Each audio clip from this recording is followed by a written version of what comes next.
Today, today's training is all about the questions frequently asked by the buyers regarding property policies, incentives, grants, and taxes.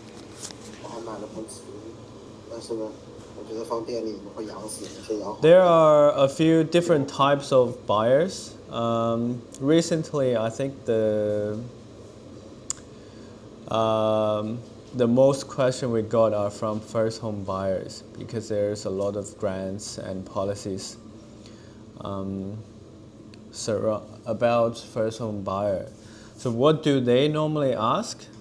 First question will be, what do I get from the government to help me buy if I am a PR or citizen to buy my first home? And then the second question will be, what if I am not a PR or citizen but my partner is? Do we all know the answers for these two questions? Laurie, try to answer the first question. What do you get from government to buy if you are a PR and citizen and you are a first home buyer? Take a guess.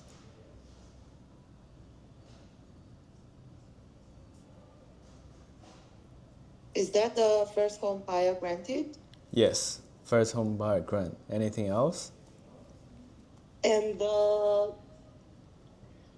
one stamp duty concession? Yep, correct. Is there anything else? Yeah, I think that's it for now. That's right. So what do you get from government to help you buy for your first home as a PR or citizen?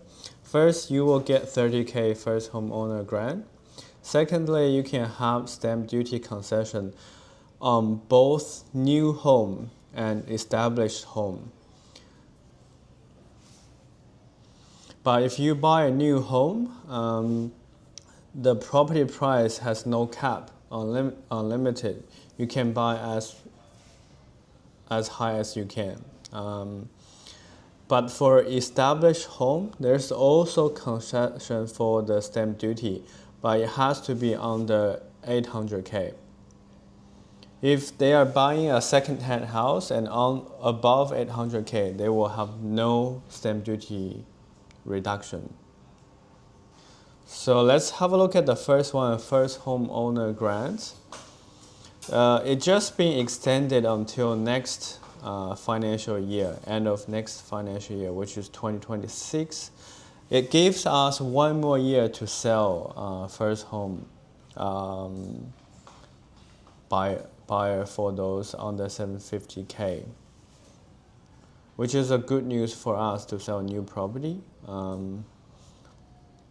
Because if you want to apply this first home buyer grant, the property must be brand new and must be under 750K. And one, yeah, just come in. Okay, yep. We have a guest to do site survey. So the next one is, if you want to get this first home owner grant and you are not PR or citizen but your partner or whoever buying the property with you, so you can couple up with a friend who's PR and you can still get the first home owner grant as long as one of the applicants is PR or citizen. Thirdly is, applicants and your spouse, your partner, cannot have any home previously.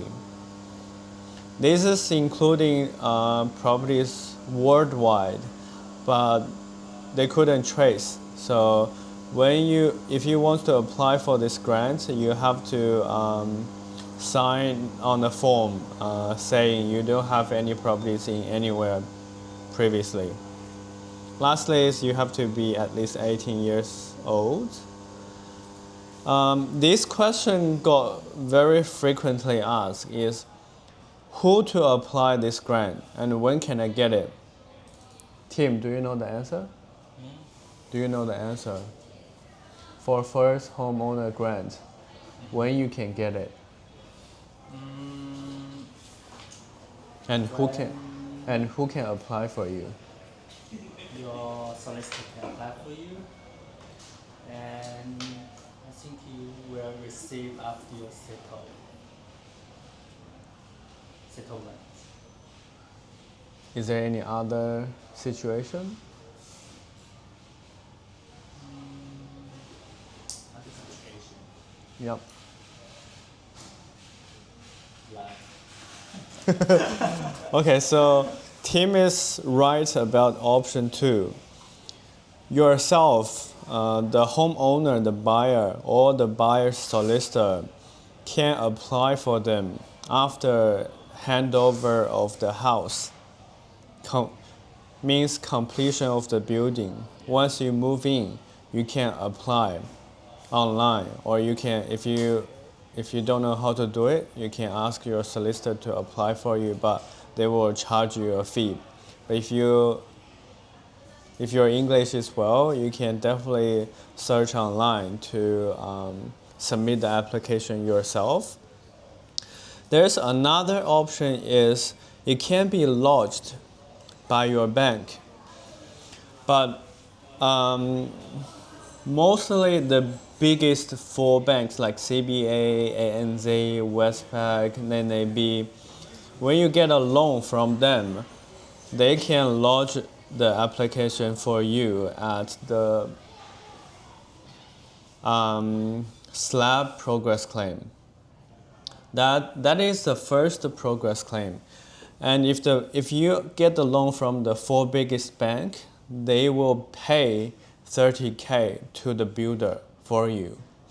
So that saves you 30K. Option 2 is you get 30K after you move in the house. Option 1 is the bank will pay 30K for you on the slab progress claim, which is the first progress claim. Is it clear? So when client asking you when they can get the grant, there's 2 options depending on which bank they're getting loan from. If they're a cash buyer, they're not getting a loan, then they will need to apply after moving in the house. Lori, do you understand the difference? Am I clear? Yes. Yeah, so there's 2 ways. And then let's move to the stamp duty reduction. If you are buying a new home, the stamp duty will be 0. But it has to be buying your first home. And this one doesn't need to be PR or citizen. Remember, if you have a long-term visa like student visa, work visa, which allow you to stay in Australia as a tax purpose resident, you can also get this concession. A lot of people think this stamp duty concession is only applied to PR, but remember it is not. So Lori, you are also eligible for this if you are buying your first home, and if your first home worth 2 million, you don't need to pay stamp duty at all. It's gonna be 0. It saves you about 100K if you are buying a 2 million house. But I think the stamp duty is just for the base one, right? Okay. Sorry? I mean the free stamp duty is only for the base part. Yes, this is only for base stamp duty. All the stamp duty concession is applied to base stamp duty. You're right. So to be eligible to apply for these has to be brand new dwelling or vacant land. So house and land is also zero stamp duty, and there's no cap on purchase price. You can purchase as high as you can. The higher price you purchase, the more stamp duty you saved. So my question to Tim is, if you are a student in Australia, can you get the stamp duty concession for buying a new home?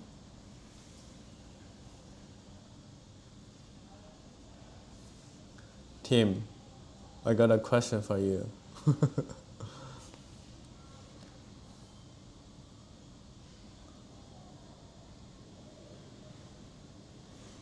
Tim, can you hear me? I got a question for you. Sure. New home, first home stamp duty concession. If you are a student, can you get it? If you are a student, can you get the first home concession? Yeah. Your question? First home, new home stamp duty concession, which is zero stamp duty if you are buying a new property. I think it's only for PR and the citizen. Well, that's the part you missed. I was saying this is not only applied to PR. Why I cannot go back?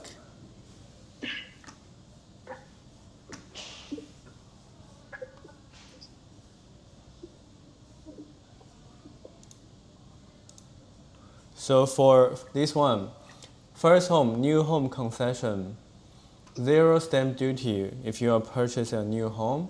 No need to be PR or citizen.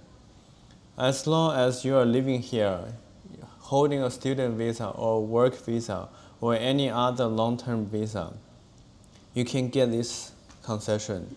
So this is gonna help you to sell to someone who's holding 485 working visa and looking to buy. Although they cannot get the first home buyer grant, but they can save a lot of money on this. Yeah. But it's only applied to the base stamp duty, which is around 4%. They will still need to pay for the 8% foreign buyer stamp duty. Okay, and then some people will come in and ask, do they have any stamp duty concession if they are buying second-hand house? The answer is yes, but it has to be under 800K. If it's above 800K, second-hand house, sorry, no concession. But if the property price is under 700K, then for second-hand home, the stamp duty will be zero. If the property price is in between 700K to 800K, they can get partially stamp duty concession. On the left-hand side, there's a table. If the figure is from 17,350 until nil, this is the figure you deduct. For example, if you are buying a house 800K, then the stamp duty you are paying is the actual stamp duty. I think this one is about 30K minus nil, means you don't have any concession. But if your house is about 750K, then let's say your stamp duty you need to pay is about 28K, and then you can minus this figure, which is 8,675. So the figure on the right hand side is the figure that you can deduct. So the price closer to 800K, the figure you can deduct is reducing, means you have less deduction. But if the house is 700K, you can deduct 17,000. So if you're buying a 709,000 property, the stamp duty you're paying is about 18K, and then you minus 17K, you only need to pay about 1K. The table is a bit confusing. Do we all understand now for second home? Yeah? Any questions? Are we all good? So these questions got asked a lot.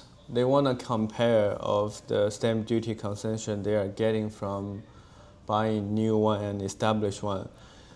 You can pull this out to compare for them so they will know if they are buying new properties, the stamp duty they are saving is a lot. For example, if they are buying a $1.8 million house in Rochdale, then if they buy new, they can save about 90K.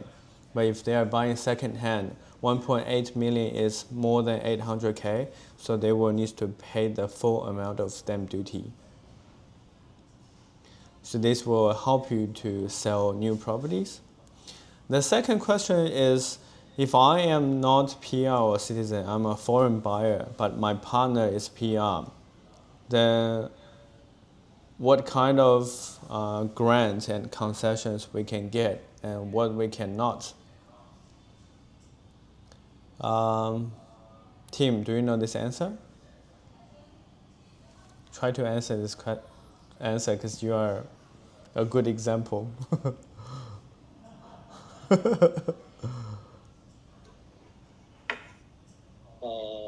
my partner's PR, but I'm not, you still can get if you're buying together with your partner, you still can get the first home grant. Yep. And for the FIRB, I think you need for the one has PR citizen, like you don't not your partner don't need to pay, but you need to pay the FIRB if you don't have the PR yet. And what's that? So on this part, you have to identify in which agreement you are with your partner. If you are in joint tenancy, then you don't need to pay the FIRB, even though you are not PR. But if you guys buying in tenancy in common, then you need to actually apply for FIRB. Does it make sense? So joint tenancy is when someone die, the other one get the house. But joint tenancy in common is buying in different percentage. It could be 50-50, it could be 40-60, it could be 5 and 95. But joint tenancy, it will be automatically 50-50. But if someone die, it will belong to the other person automatically. You don't need a will or anything. That's the main difference. And then from the FIRB side, for joint tenancy, you don't need to apply for FIRB. But for tenancy in common, if you guys buying 50-50 or 40-60, you need to apply FIRB based on the percentage value that you are getting. For example, if you are buying a 3 million house and your percentage is 50-50, then your share is worth 1.5 million. Then you need to apply for a FIRB that falls into 1.5 million. If you are buying a house, let's say 1 million and 50% is 500K, then you can only you only need to apply for a FIRB that under 1 million. Does that make sense?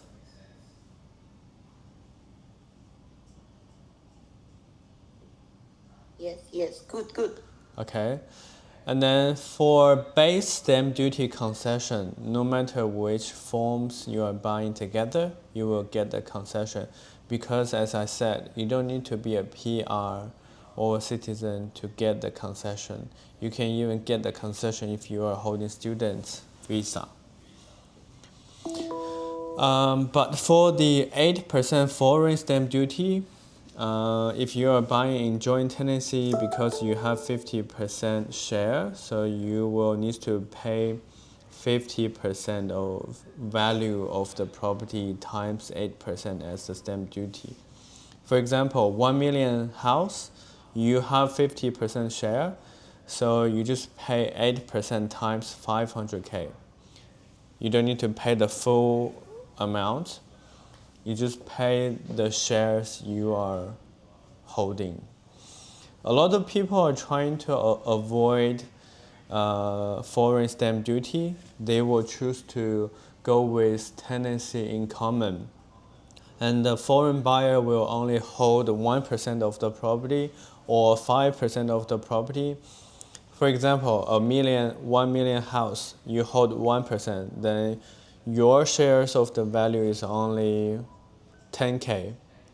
And then you only need to pay 8% times 10K of the stamp duty, which is only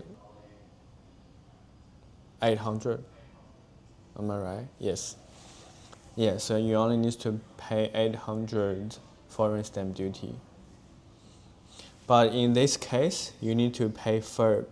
So you need to plus another 18K 700. I got a question. Yeah. So what if my partner is PR or citizen, and my partner already bought house before? So can I still get the first home grant? No, you cannot. Okay. So must be both of us is the first home buyer. Yes. Okay. There is situation like this, and my suggestion is if you are not married yet, just claim you as single, and then you buy the first home property under 750K first, and then after you get all the grants, you get married. If you are already married in a relationship and you still want the grant, then break up. Get divorced first and then buy as a single. After you get the grant, and then you guys can go back together again. Okay. That's the way. Otherwise, yeah, you are not eligible to get your first home buyer grant if your partner or spouse has property. All right, let's go to next slide. A lot of first home buyer, they will ask you about this help to buy scheme. They will say, oh, I heard I only need 2% down payment, then I can buy a house. And the government will help me like paying 30% or 40% for me. So I only need to loan about 68%. And then I only need 2% deposit. For example, if it's a 700K house, I only need 14K. So easy, right? And there is a news in March increasing the income and property price caps. What does this mean? This help to buy scheme has a requirement on property price. If you are buying a 2 million luxury house, then sorry, the government wouldn't help you because you're rich, you can afford a 2 million house. Why do you need government help, right? So they increased the property price caps from 800K to 1 million for Brisbane. They also increased the income. They used to limit your income has to be under 80K, but I think they increased to 100K. Although they increased the income and property price caps this year, but this help to buy scheme hasn't been open for submission yet, because the bill hasn't gone through yet. So they are not open for submission yet, but they've already released this help to buy scheme. It says under this scheme, Australian government will provide an equity contribution to eligible buyers up to 40% for new homes and 30% for existing home. This means the government will pay 40% of the property value for you, and they will be your house shareholders. So 40% of your home will belong to the government. You only hold the 60% equity. When you sell, you need to pay back the 40% money to the government, and you get the 60% back to you. Under this scheme, you can just pay 2%. A lot of people are asking this scheme, but you just have to tell them, sorry, although this scheme has been released, but no one can submit yet.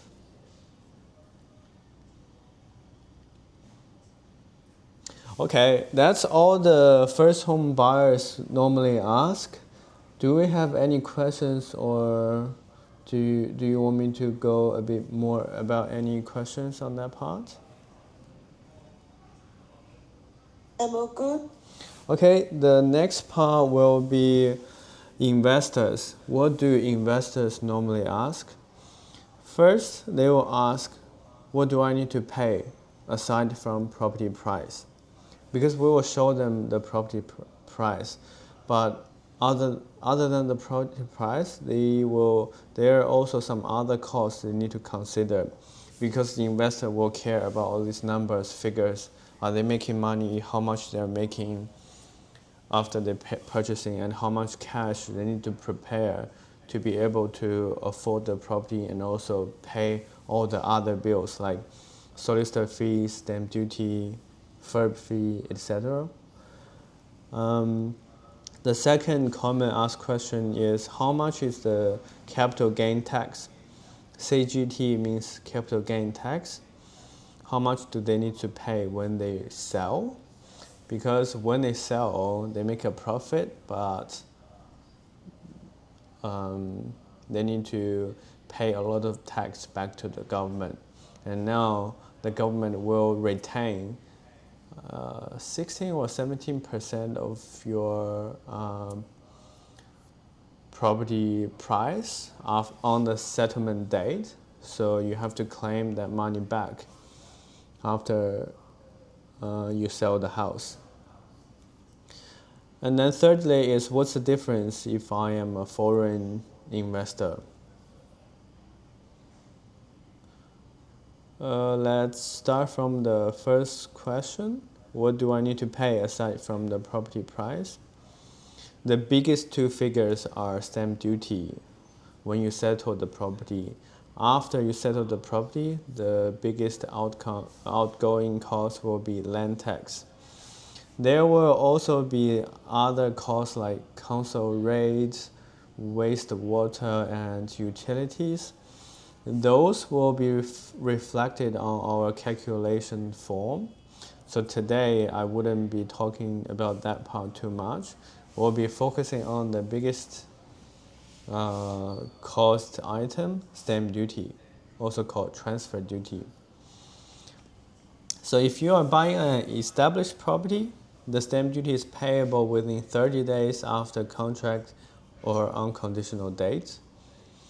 And for new property, normally you will pay on settlement date by your conveyancer. And stamp duty, including base stamp duty and the additional 8% foreigner stamp duty. So question is, what's the difference if I am a foreign buyer? Answer is, if you're a foreign buyer, you need to pay Part B, additional 8%. If you're a local buyer, you don't need to pay Part B. You only need to pay the Part A, base stamp duty. This 8% additional stamp duty is required based on the contract date. Some people will say, oh, I will have PR next year, and I bought an off-the-plan apartment. The apartment will be settled next year. So when the apartment settled, I will be PR. So can I save the 8% foreigner stamp duty? The answer is no. And then New Zealand citizen will be treated as Australian PR if you are living here.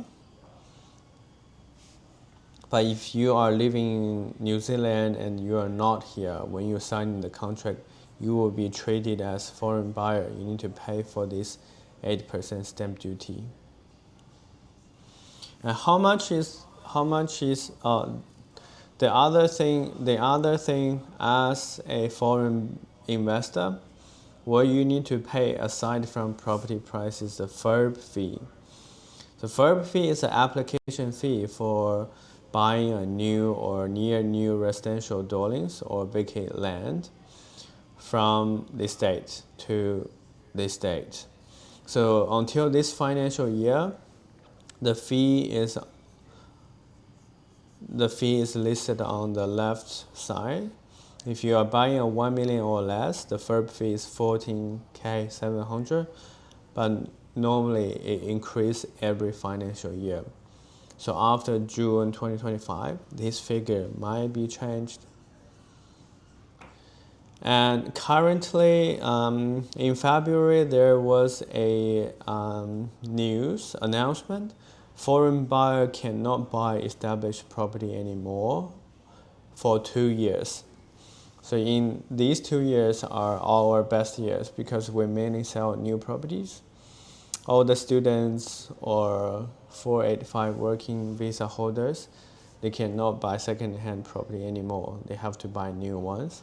So this is a big difference if you are a foreign investor. You can only invest in new properties. We have a Melbourne project introduction at 3, so I have to post our training on the policies. We will jump into the Melbourne project introduction first, and then we will come back to finish our training today. Okay?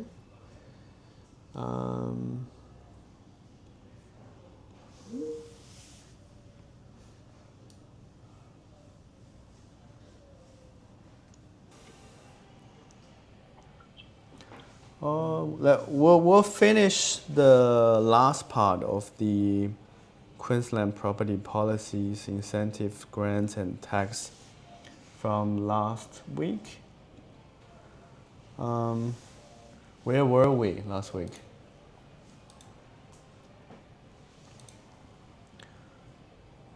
We have already go through the first home buyer common questions. First home buyer grant, 30K, who can apply, under 750K, and when they can apply. There's 2 options. One is from the main banks, paid on slab progress claim. The other option is apply after settlement.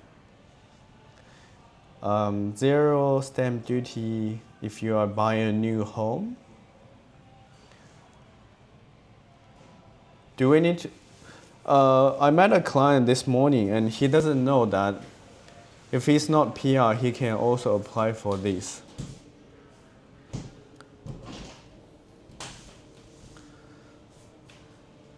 And that makes him to reconsider that he should buy a property now instead of waiting for his PR to be granted. So let's all remember, you don't need to be PR to apply for the base base stamp duty concession. And if you are buying established home, there's also concession if it's under 800K. And if you are second home buyer, you can still get 7,175 home concession if you are buying your second home. And this part, do you need to be a PR? Lori? Can you answer that? Which question? For if you have already purchased a home before and you are buying another one as your Yeah. home, you will get $7,175 of home concession on stamp duty. But do you have to be a PR? The second time home buyer? Yes, means you have already used the first home concession. You've already used your first home buyer grant. And you sold that property. And now you are buying another home, a more expensive one. So that's not the first home concession. That's not the first one for the client. Yes. But it's your second home. You still get home concession. Do you know that? Oh, don't know. Oh my God, okay. So this part is very important because a lot of clients didn't know. Just like you guys are, you are not quite familiar with all these policies, incentives, grants, and taxes. But if we told them there is some concession, it might be a trigger for them to consider buy properties. So let's all pay attention to this session. You need to remember all these incentives, concessions, because when the client come to you, you can't just Google and search, oh, this is the concession, oh, you might be eligible for this. But if you tell them straight away, it might help. Like before this session, I was talking to a client and he's a Hong Kong citizen. He's holding a working visa at the moment. He didn't know if he buy a new home, he can actually get the base part stamp duty concession.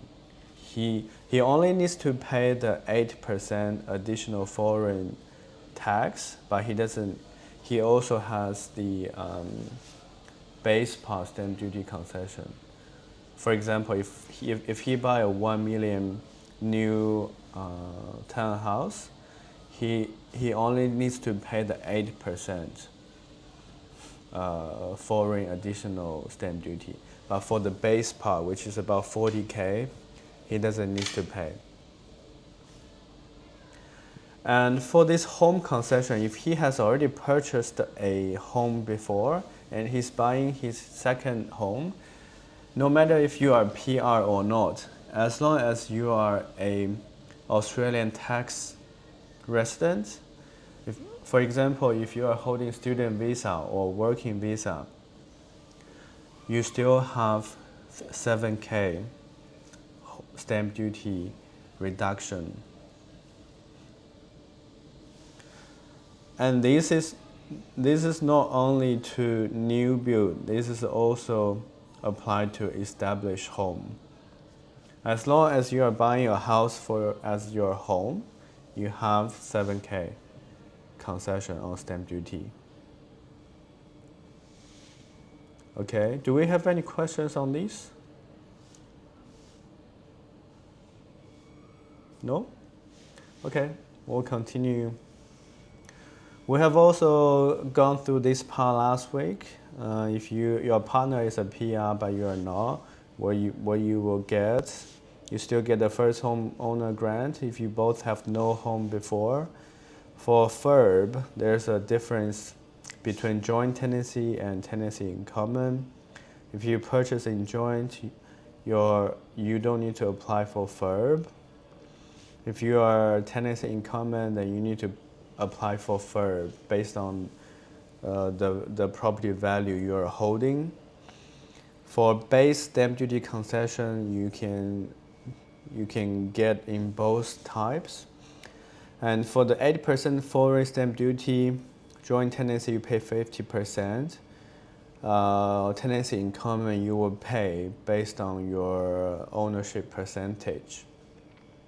As I said, there is a way to reduce the foreign stamp duty 8%. You can buy with your partner and you only hold 1%. And then the value you hold, for example, if it's a 1 million house, 1% you only hold 100K. although you pay 8% on the 100K, it's only 8K stamp duty, foreign stamp duty. So a lot of people are doing that. If you have a client, you can tell them this trick, which can save them some stamp duty. Do we have questions on this part? Last time I remember, Tim, you shared this in the group. Do you have any questions on this part? No? Okay. And the help to buy, as I said, although this has been announced, but there's no submission open yet.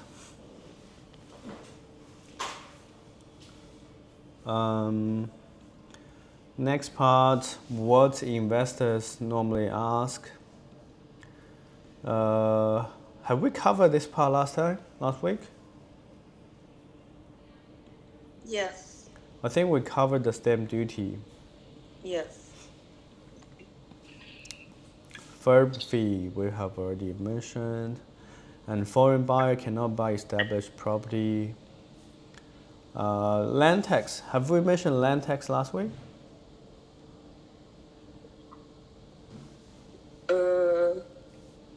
Maybe not. I think last week we were up to here. Yeah.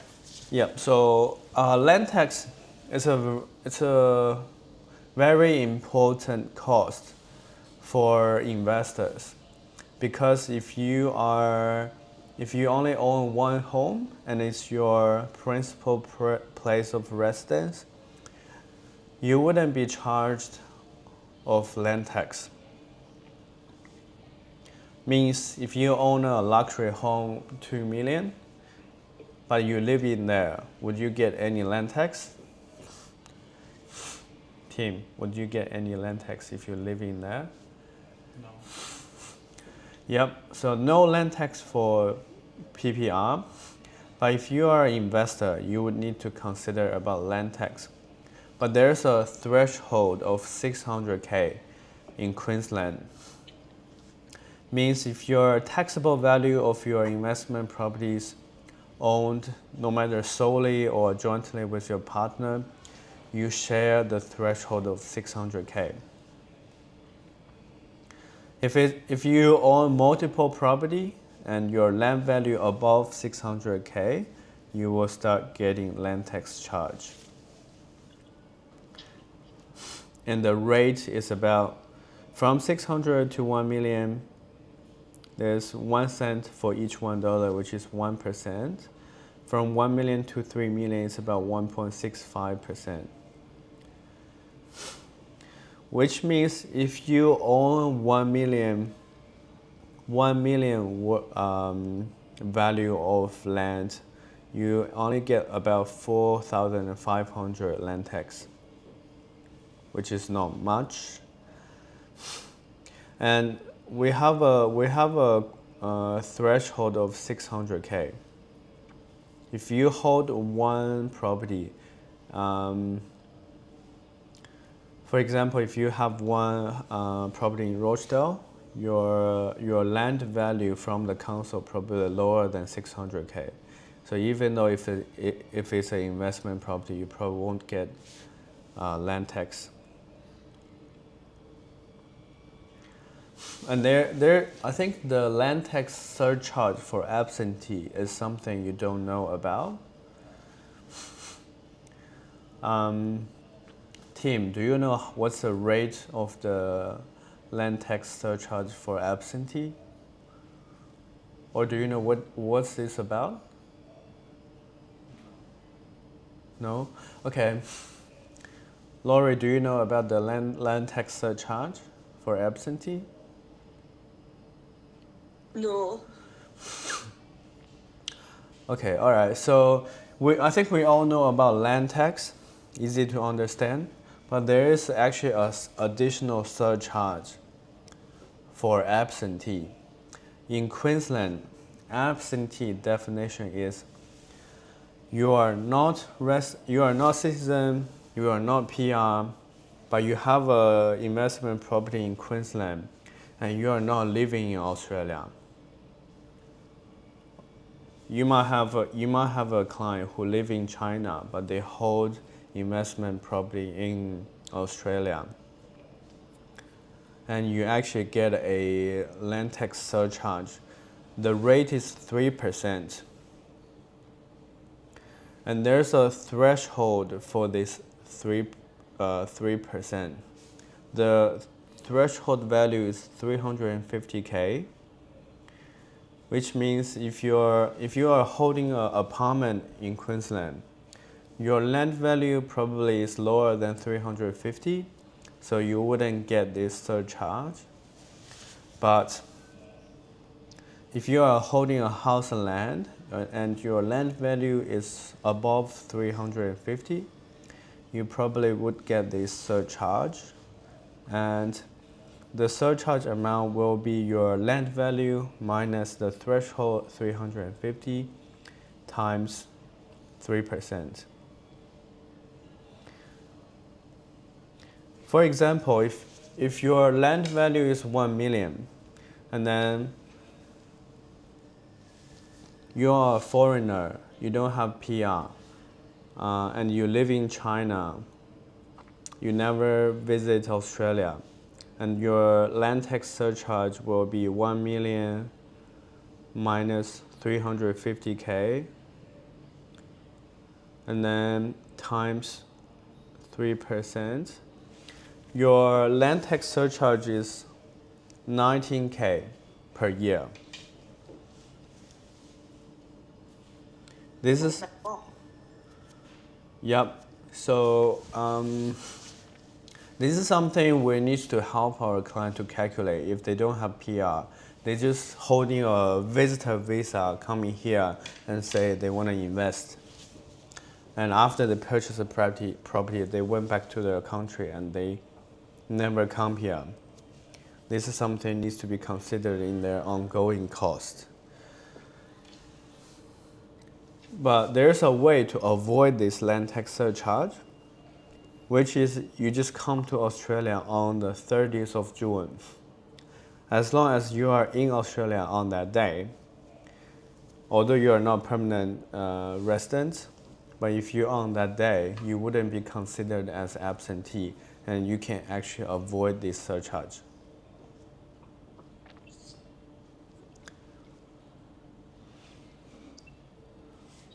Do we have any questions on this part?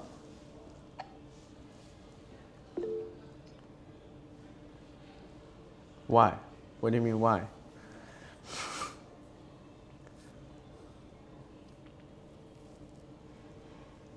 Why has to be 30th of June?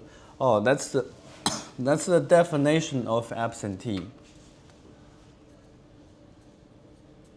In Queensland, if you are not a citizen, not a PR, and you do not live in Australia on that day, you will be considered as absentee. But if you are in Australia on that day, on the 30th of June, you can be exempt from absentee. This is only applied to Queensland.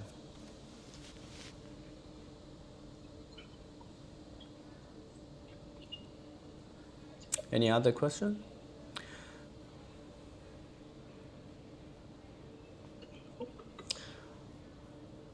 We'll talk about in other states, like in Victoria and New South Wales.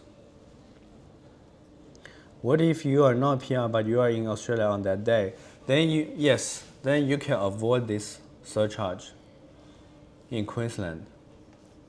If you're holding properties in Queensland as your investment property, you are not PR, you're not living in Australia, but you are in Australia on that day, you don't need to pay this surcharge. That's a way to avoid this. We'll talk about Victoria and New South Wales later. The third part investors ask a lot is about the capital gain tax. They would want to know how much tax they will need to pay when they sell their investment property.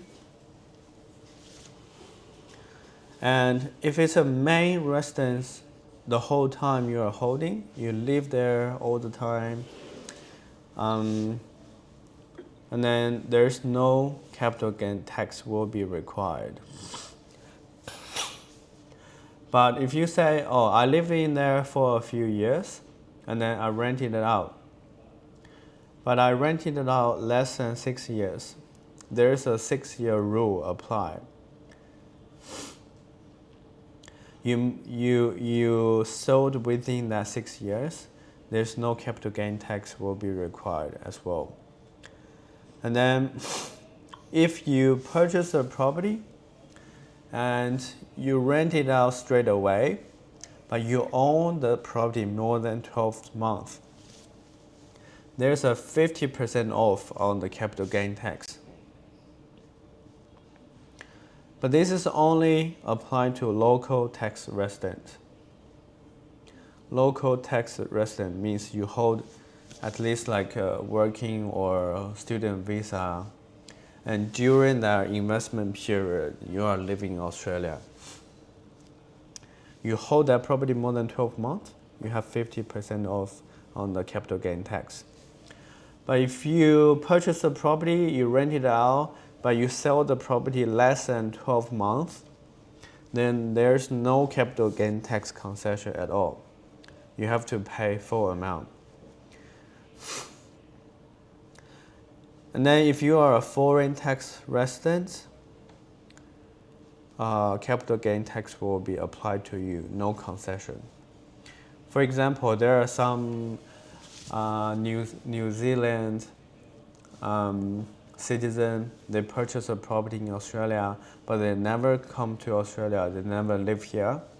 They will not consider as a local tax resident.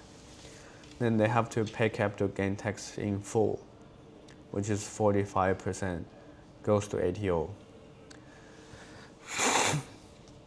Do we all know about the 6-year rule?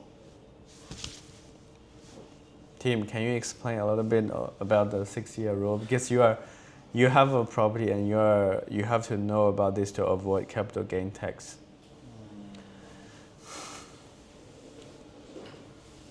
Just like if you're renting out your property, if it's less than the renting period less than 6 years, so you don't need to pay for the capital gain tax. But what if I purchase the property and then I rent it out straight away?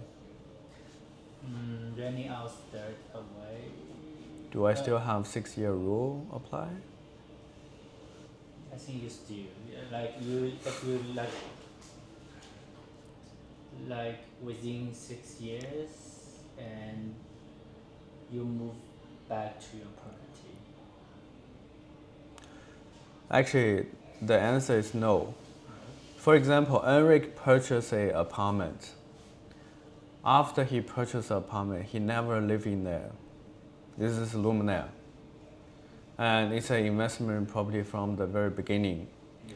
Then he has to pay capital gain tax when he sell. So whatever he moved back Or not. 6 years or not, right? No, 6-year rule wouldn't apply to him because that's an investment property at the beginning. 6-year rule only apply to your main residence, which means you purchase a property as your main residence first. Okay, there's a priority requirement Yes. before everything. Yes. change. The 6-year rule applied to your main residence. So it has to be your main residence first. Questions. Yeah? What if you turn your investment property to your Main residence? Main primary resident property? So that will be, so your capital gain tax will be calculated based on the years. How many years you rent it out as your investment and how many years the property was used as your main residence.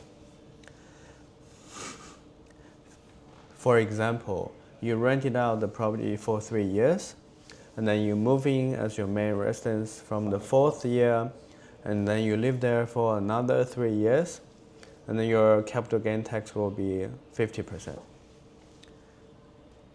3 divided by the total years you are holding.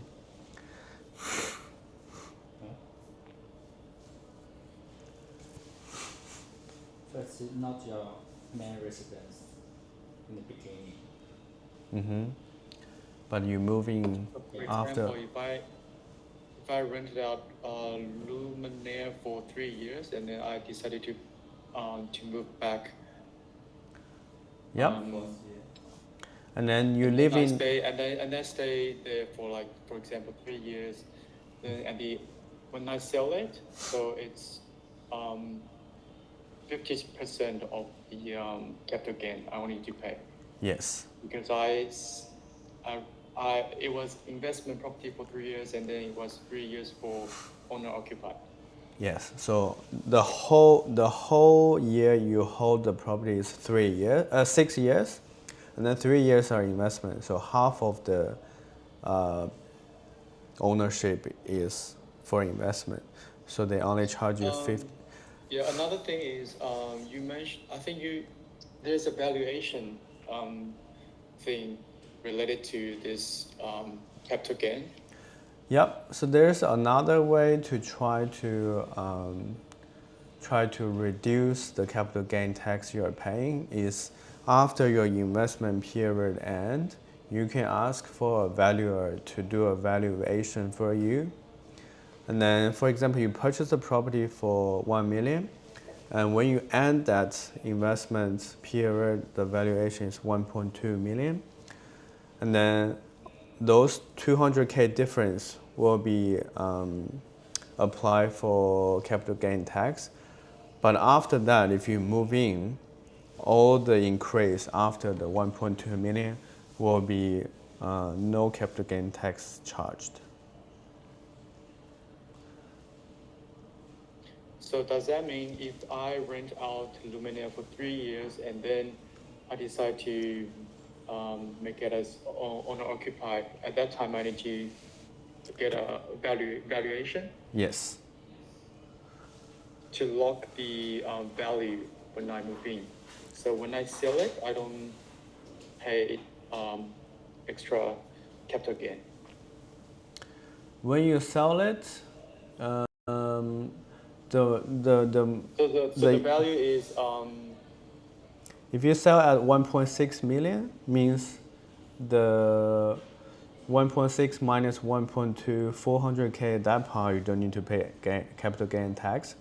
But the previous 200K increase needs to pay capital gain do you tax. also so in this scenario, do you also calculate the time, like No. as you mentioned before? No. So there are two methods. Yeah, there's two methods. If you didn't have a valuation when you end that investment period, because you don't have that, then you have to apply the years rule. But if you did have a valuation, then you can choose to not using the years rule. Got it. That's why a lot of people, when they purchase a property which has a huge capital gain potential, they will live in the property for 1 year, and then they rent it out, because then they can use the 6-year rule. And then the 6-year rule can be reset. Like, you rented out the house for 3 years, and then you move back in there for another 1 year, and then 6-year rules will be reset. So you have another 6 years that you can rent it out, and then you just move in the property within that 6 years, and then the 6-year rule will be reset again. So, so 1 year it will reset. You mean how? You mean moving there? How to reset? It didn't say how long you need to live in there to reset. It just It just say each time you move back, it will be reset. Okay. I will double confirm if there's any requirement on the length you have to stay in there. I would assume probably 6 months to 1 year. Yeah, I think there might be a period you need to stay. Mm-hmm. Okay. Okay, back to this 6-year rule. It must have been your main residence before renting, and it's sold within 6 years of moving out. And there's no other property claimed as your main residence during this time. You can only have one exemption on your primary residence of primary place of residence. Some people might have 2 homes, but this one can only apply to your primary one. So 6-year rule only apply to one property. Do we have any questions on this part?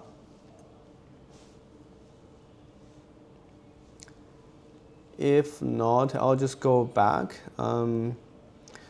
So Eric, in your case, your property is investment from the beginning. But if you hold this investment property for more than 12 months, you have 50% off on the capital gain tax. Because you've already held that property for more than 1 year now. So only 50% of the capital gain tax capital gain will apply this tax.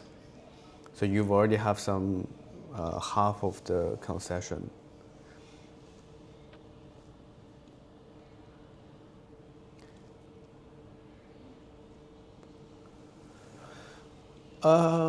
I think on this part we'll do some scenario.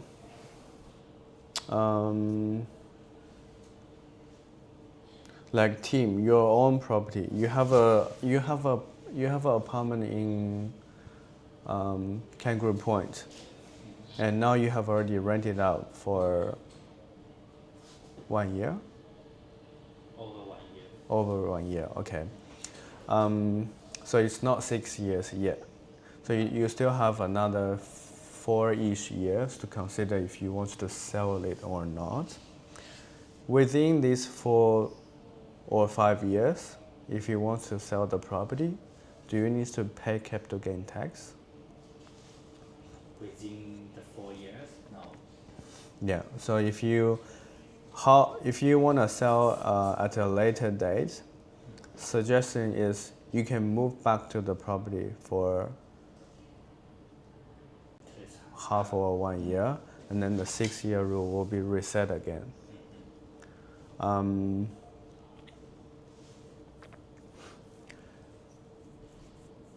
Have you done a valuation when you rent it out? When you start renting it out?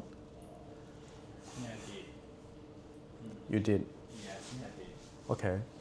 So let's say you rented out your property for more than 6 years, but you never move back, and you want to sell it after 7 years.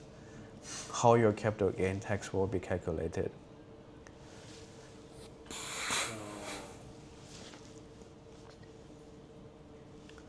we need to do the valuation again, right? Using the When you sell it, there is a sale price. the sales price. Deduct the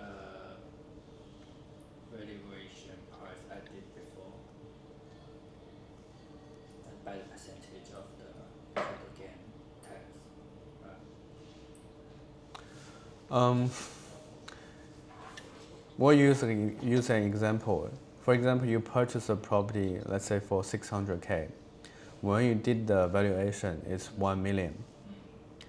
So you have 400K in capital gain that you don't need to pay capital gain tax. Yes. But let's say when you resell in 7 years, Yes. because it's longer than the 6-year rule, Yes. so you wouldn't have the capital gain tax concession in fully. Yeah.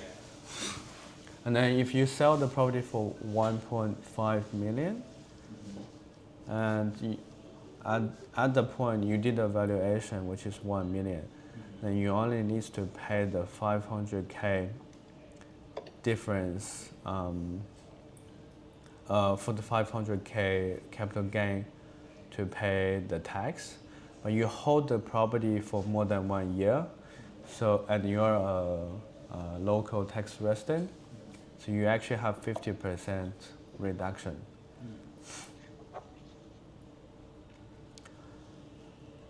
And let's say if you didn't have that valuation, then that will depend on how many years you live in there, how many years you rent it out.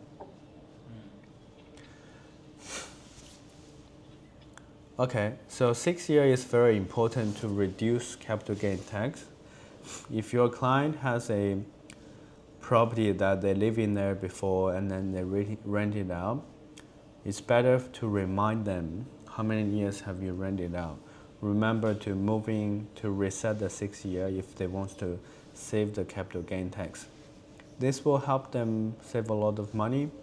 And for us, we're the agents, we all invest in properties. This is something you can try to pay less tax. The next part will be what foreign buyer always ask. First thing they would ask about FERB fee. How much is a FERB fee? I think now we all know how to search the FERB fee, right? I'll skip that part. Secondly, they would want to know additional stamp duty. It's 8%, easy to remember. But the other thing we need to know is if they live in Australia as a tax resident, they can have the base stamp duty concession to nil. And foreigner would want to know the land tax for absentee. Then we all need to know the definition of absentee. And the tax rate is 3% in Queensland. And there's a threshold of 350K for that surcharge.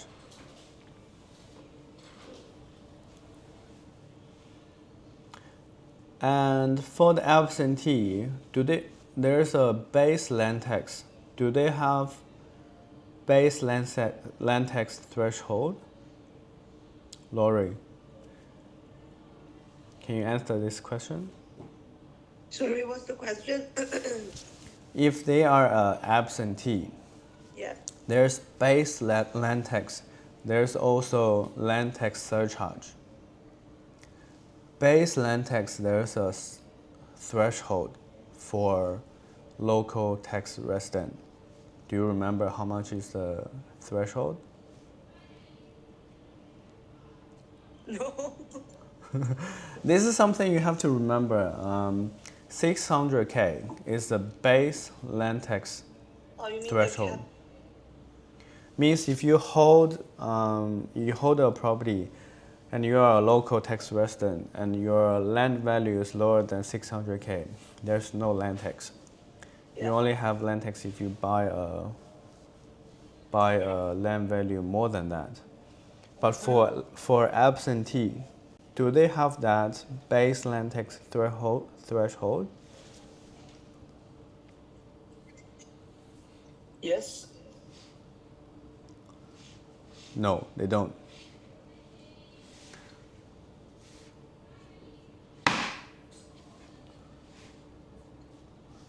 Or maybe let me find out. I think. Just go back to the PowerPoint. I don't remember if I included that or not. 30万吗？不是。 Here. So your liability for land tax is based on the land you own at midnight 30th June of each year. The land tax rate depends on the type of owner you are. For land tax, you're individual if you are one of the following: an Australian citizen, a permanent visa holder, a person who usually lives in Australia. So if you are an absentee, it means you don't normally live in Australia, you wouldn't have this threshold.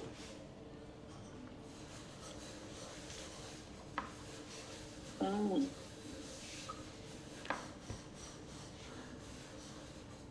And on top of that, there's a land tax surcharge. And how much is land tax surcharge threshold? 3%. That's a rate. What's the threshold? How much is the threshold for land tax surcharge?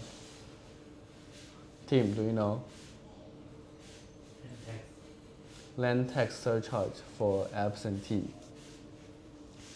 So the rate is 3% in Queensland, but how much is the threshold?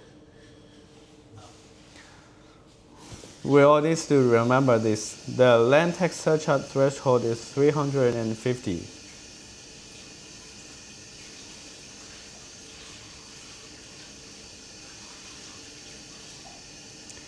But if you are a PR and you are not living in Australia, do you need to pay for the surcharge? Tim? No. Yes, you don't need to pay if you are a PR. But if you don't have a permanent visa and you don't live in Australia, you will be charged for the surcharge. It's 3%, and the threshold is 350. Means if you hold a cheaper land, you wouldn't be charged of this. Okay, back to what foreign buyer always ask. The other thing is annual vacancy charge.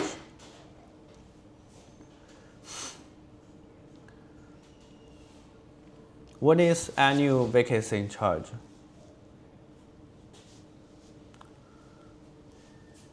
Enrique, do you know? Maybe you answer this question. Is when you have a property and it's not rented out, or you are not living in it for a certain half of a year. Yeah, for 183 days. Yeah, 183 days. If I have permanent residence and I have a property in Australia, I just leave it empty. Would I be charged of these? Laurie.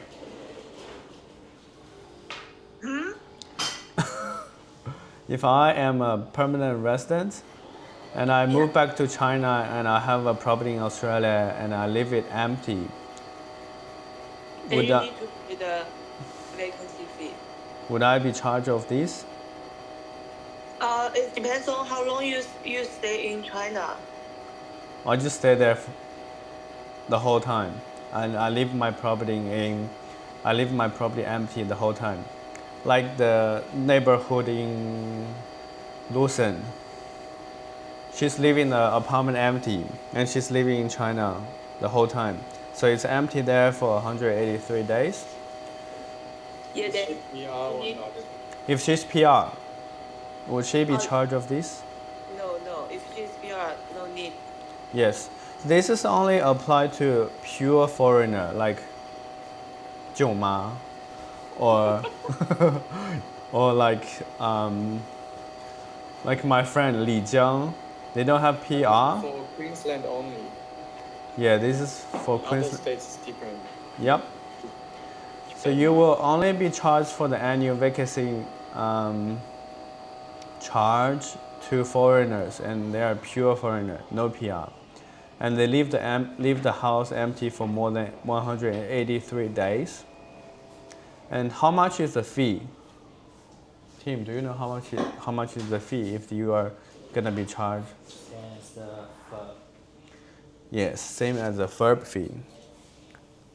If you pay the FERB fee as 14700, then the annual vacancy charge is same as the FERB fee you paid at the beginning, and it will be paid annually. This is a way that the government wants you to rent it out. Question. Mm-hmm.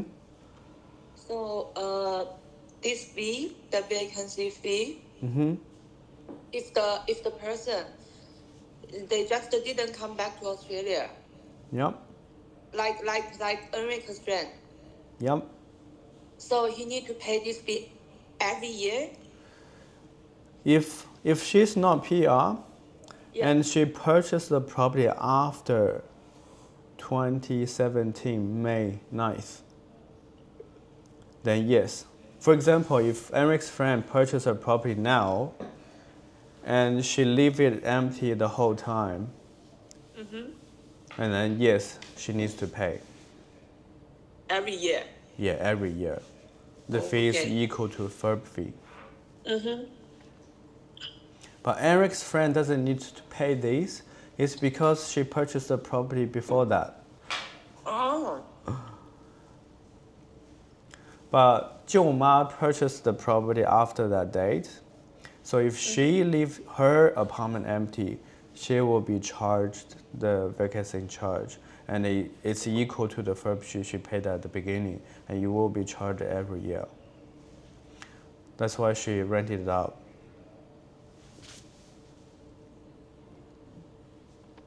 But we are talking about the properties that we are going to sell. So when a foreigner, they want to buy something, we need to let them know after you buy it. If you move back to China, you have to rent it out. Otherwise, you will be charged every year. And then they as the owner must lodge a report to tell ATO that their property was not rented out, and they need to pay the fee accordingly. Failure to do this, for example, if you're a foreigner and you have a property in Australia, someone living there, like your family, your friends living there, but you didn't tell ATO that the property is actually not vacant, then you probably will be charged this vacancy fee. So it's very important to tell your buyer, if they're a foreigner, to lodge this report every year to tell ATO that your property is not empty, to avoid this fee.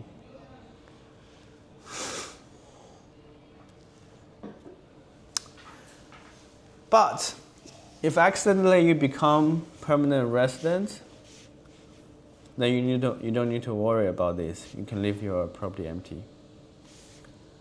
Who accidentally? Who luckily, sorry. So that part is only applied to pure foreigner who has no PR. The next part will be, if you have a client from Victoria or from New South Wales, it's best for you to know some key information about the difference in Victoria or New South Wales. First thing is the land tax threshold. It's actually different in different states. We have 600K tax-free threshold, remember? But in Victoria, it's only 50K. So even if you have an apartment in Victoria, your land value probably above 50K if it's a really nice 3-bedroom apartment, then you probably need to pay land tax already in Victoria.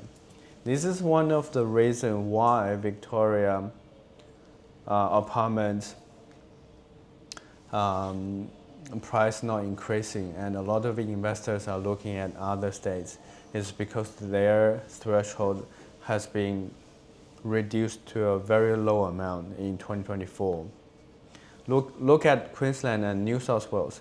New South Wales tax-free threshold is 1,775K, which has the highest threshold among these three major cities. That's why New South Wales is still attracting a lot of investors, because if they have a nice house in New South Wales and the land value is lower than 1 million, they don't need to pay any land tax. This tells you how policies are important. Eric, do you have any questions on this? I saw you turn off your mic. Okay, turn on your mic. But Although New South Wales has a really high threshold for land tax, but New South Wales also has the highest surcharge. You remember I was talking about there's base land tax, there's also land tax surcharge. Do we all know the difference here?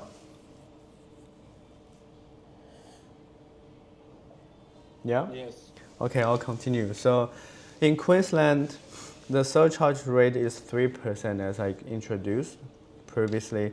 In Victoria, it's 4%.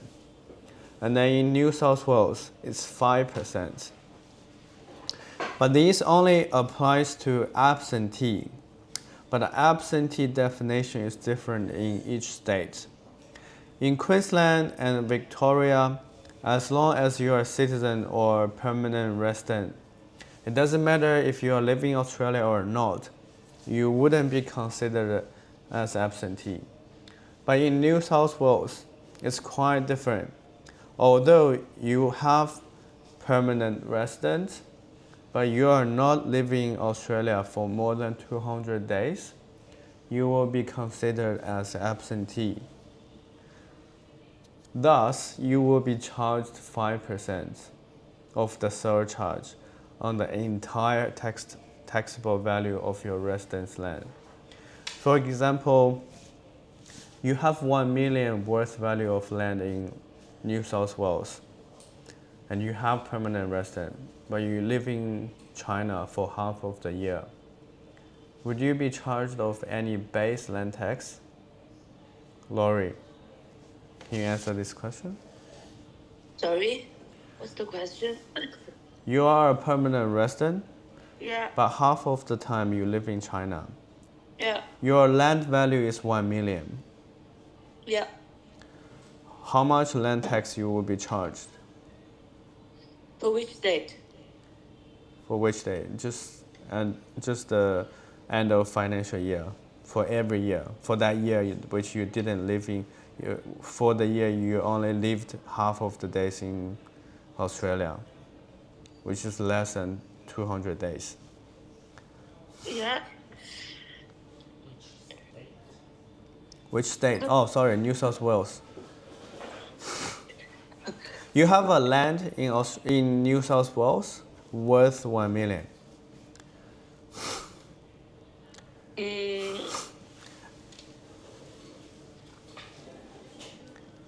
Is there any base land tax? So he live in Australia less than 200 days, right? Yes. Then he need to pay the surcharge. How much is the surcharge? 5%. Which is 5% of 1 million, which is 500K. no, it's 50K. Oh, 50K, yeah. Is there any base land tax he needs to pay? No, Why is that? Why no? it's below 1 point something million. Yes. So although he didn't need to pay any land base land tax, but Yeah. the surcharge is 50K, which is a lot. He probably generated a rental income of 50K, and then all the income goes to government. That's why a lot of New South Wales people investors are considering Queensland.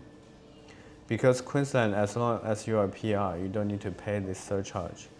And the surcharge has no threshold in Victoria or New South Wales.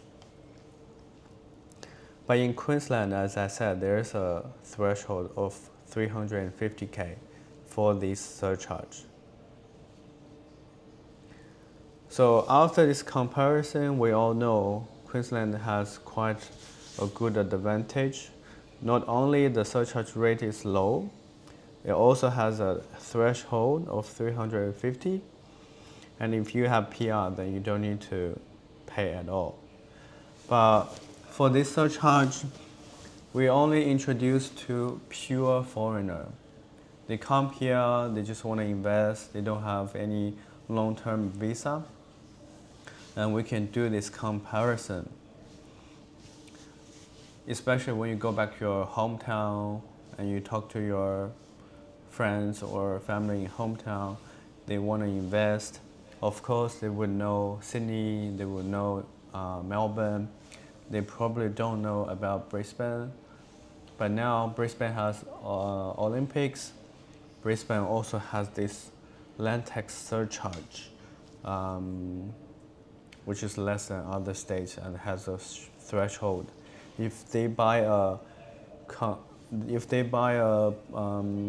apartment, the land value is definitely less than 350, so they can invest as they like. They wouldn't be charged of this surcharge.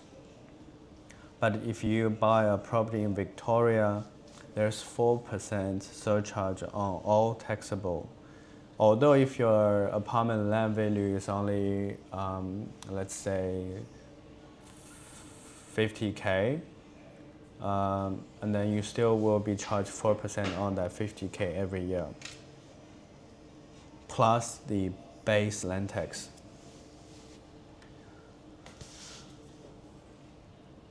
So this is a quite good advantage for when you introduce into a pure foreign investor. And it's already 3 p.m. so we will finish here. Do we have any questions regarding above policies? Oh, are you okay? Do we have any questions above all? You can ask a scenario. It could be your own, it could be your clients that you want to know about what taxes they want to pay, they need to pay, or what concession they can get. Any questions? Any scenarios? No? Question. Yep. So how much the client need to pay for the capital gain tax foreign buyer when they sell their property?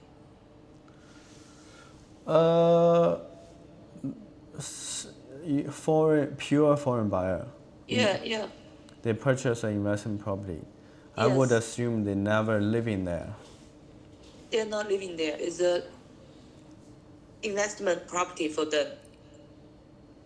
Okay, so the capital gain tax rate is 45% on the increased part, which means if they purchase a property for 1 million, when they sell it, it's 2 million. Yeah. The capital gain part is 1 million, and then 45% needs to go to ATO. Government. Yeah. But there is a lot of tax deduction items, like the interest rate, like the council rate they pay. So those can be all used as tax deduction items. Mm-hmm. So in the end, it's not the 1 million difference. The 1 million difference will need to minus the interest rate, minus all these years council rate, and any cost relates to that property. Okay. So can you maybe arrange the case study about the capital gain tax?